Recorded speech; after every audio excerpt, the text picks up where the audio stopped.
Hey Sherry, so can you tell us a little bit about yourself? I am 63 going on 64, and I was an attorney. I retired in April. I have been an athlete my whole life. I love sports. I was brought up in a family that did a lot of sports and exercise, and it was considered part of our life, really, to be healthy.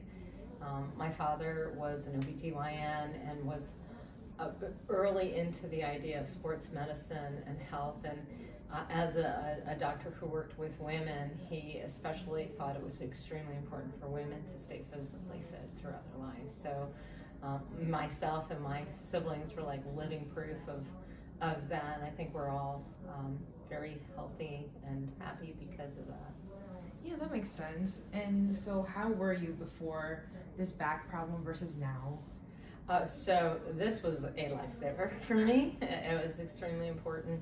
I knew I was injured. I knew that if I approached it carefully, that I could get better in time to get back to my season. And um, Dr. T really helped me make really good decisions, wise decisions. I think the most important thing was to find her, and I went out of plan. I looked and read, and then when I met with her and you as well, I realized that this was the holistic approach that I was going to need to get better, and to um, not work too hard, but not too easy, and to work smart and to integrate it into my life so that I had a chance to get back to my season before the season ended with an opportunity to participate in Worlds in Spain.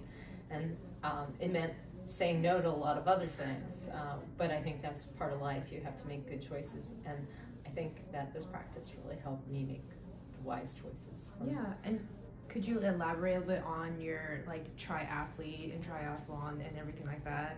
Um, I took a triathlon in 2008, and I did it because I've always been an athlete, but I stopped competing when my kids were young because they were the focus of my life. And I woke up one day and realized, wow, they don't really need me. I'm gaining weight. I'm working tremendous hours. I'm not as happy as I've been in my past. And a friend took me to get a bike. I think it's really important if you go for a triathlon that you either borrow someone's bike, and he helped me find a bike that fit me. I had been a runner, and I had been a swimmer, and I had done spin classes, but I had never had a bike since I was a kid, and it was so nice getting back on a bike. You feel like a kid again. And when I went to my very first triathlon, I picked a really small one in a very beautiful location, and it was called Lake Muma. And it was kind of funny because I had trained and I had read a book and I had gone through everything, and I followed a lot of the guidance in the book, which was, if you're not sure, start in the back, and and I learned a lot of things about myself by doing it. One is I'm a strong swimmer. I should start in the front. My biking, though, I didn't know how to hit. My bike was pretty new, and I didn't know how to get it back into the small ring. And it was very hard to stay on the bike climbing up a hill in the big ring. And I managed. And then for the run, the best thing about the book that I had read, it said, on your first triathlon, if you're tired, walk. It's more important that you finish. And I did that. And as I was, I walked a little bit because it was uphill. And I saw a woman pass me, and it says your age on the back. And believe it or not, the woman is the age I am now, 63. And I was so impressed by her. And I was just like, let me see if I can keep up with her. And so I finished, and I spoke to her afterwards and told her that she was kind of like my incentive to finish the race. Yeah. But that's kind of the camaraderie you find in a triathlon. Triathlons, we know we're not pros, and we're doing it for fun, but we're doing it for health. And it's a very healthy, kind community, and very encouraging. And it's people of all ages. It's people of all talents. It's really very inclusive. So it was a wonderful opportunity for me. And I've met great people, and I have good friendships from it now, which is nice to have. And they're healthy, happy people that I've met through triathlon. For COVID, the year that they canceled everything, I wasn't sure what to do with myself. So I had gotten something in my feed, and that was about biking across the country virtually. And so starting on Memorial Day to Labor Day, they take your mileage, and the goal is to make it at least from Barstow to somewhere in North Carolina to Barstow, California. Wow. Okay. And you do it, and you can actually see yourself on a map and how you're doing, and it's really fun. And again, there was a whole community of people, and so talking about their experiences, seeing where you were. And so I stayed healthy during COVID because I did over 5,000 miles during COVID because what else are you going to do? I did a lot of hiking and even more biking. And so it turned me into a better cyclist. You ride that regularly. So the next year was 2021, and that was right after my father had passed. He passed in August of 2020. And I dedicated my season in 2021 to my father's memory, and I felt like he was with me every race.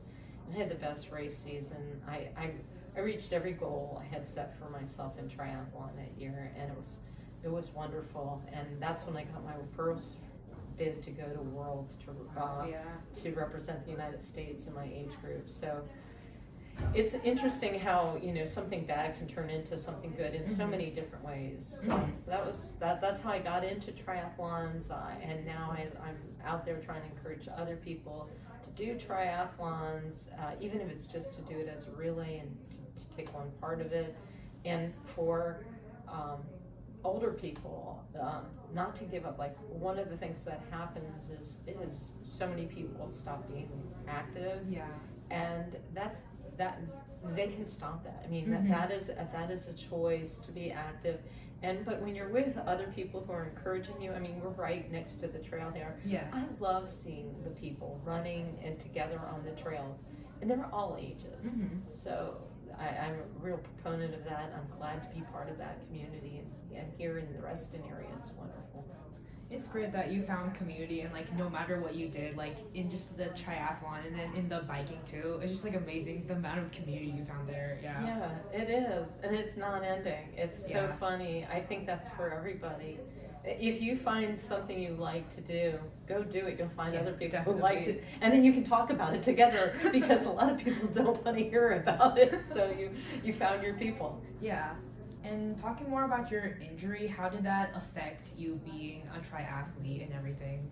It is hard when any athlete gets an injury, because you have to reassess. And part of that is saying, I'm good. This is only a part of what I do. And so don't despair. And now, what can you do? Am I ever going to get better? Is it an injury that's going to prevent you from doing that sport? Well, believe me, if it is, there's other things you can do. But the more important thing is to stay healthy. And if you have an opportunity, to do physical therapy, you see a doctor tells you what's wrong and gives you physical therapy, that is your new job. Take care of yourself and integrate that. That has to be part of your life. And when you come here and you're given some videos on links that you sent to me on what to do them. I mean, they're gonna hurt. Physical therapy is not easy, but it's more your attitude about it. You realize that when you're doing it, you set time aside. You find that time that you're best at doing your activities. I do mine in the morning. I've always done mine in the morning. Every now and then I try to save something for nighttime, and that's a 1 out of 3. It really doesn't happen for me unless I'm really, really so like, but I know that if I wake up, have my cup of coffee, I'm going to be able to get down on the floor. I do my back. I have back exercises I've been doing since I was like 16. Wow. And I get on the floor and I do my back exercises, and then I do the exercises that you said.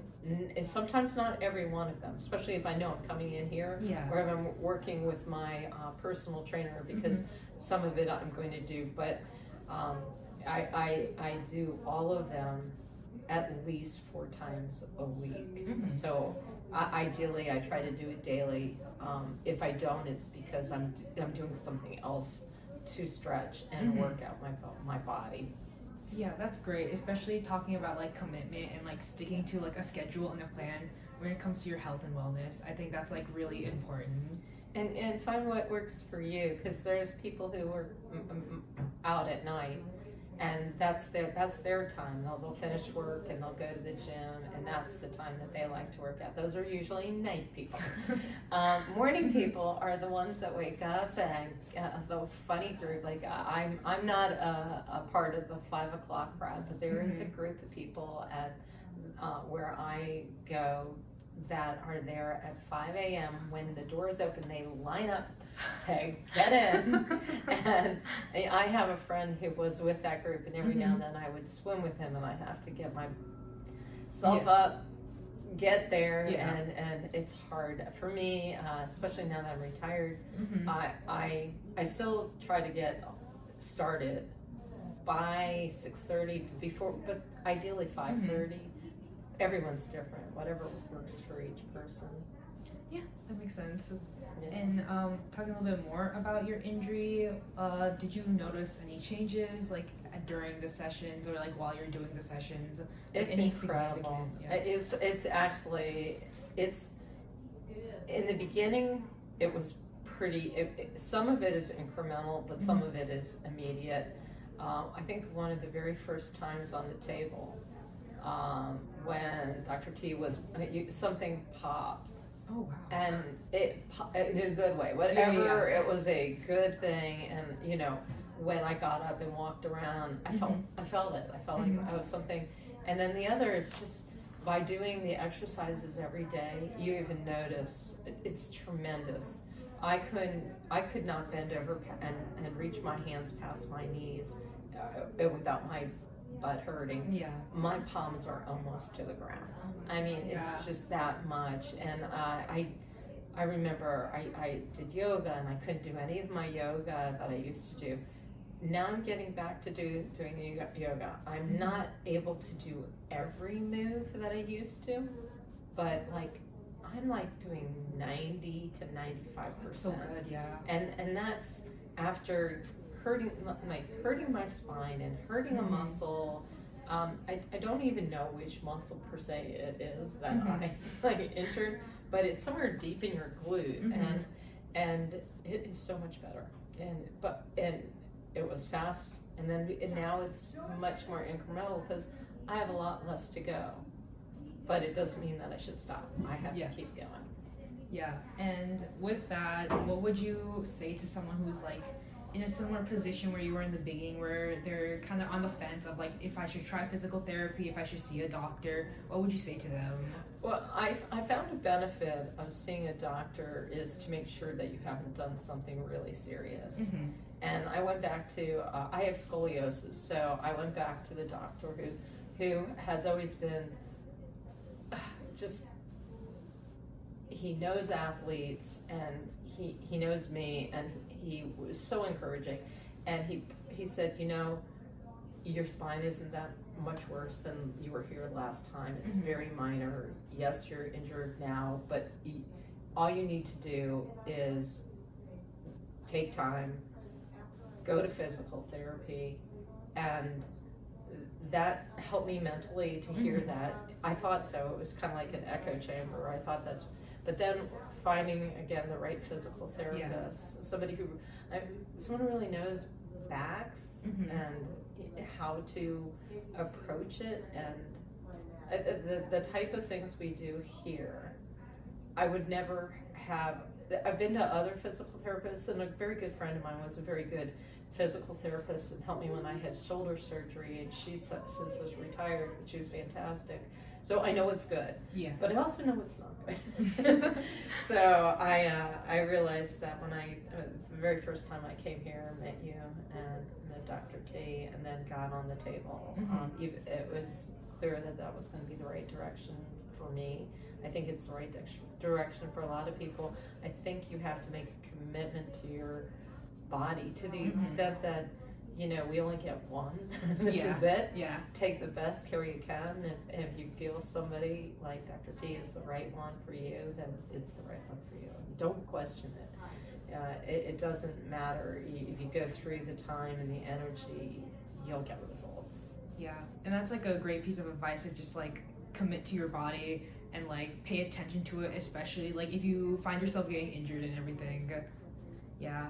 And one last question is, do you have any other like last minute advice you'd give to our viewers about just, you know, taking care of yourself or anything with your triathlon?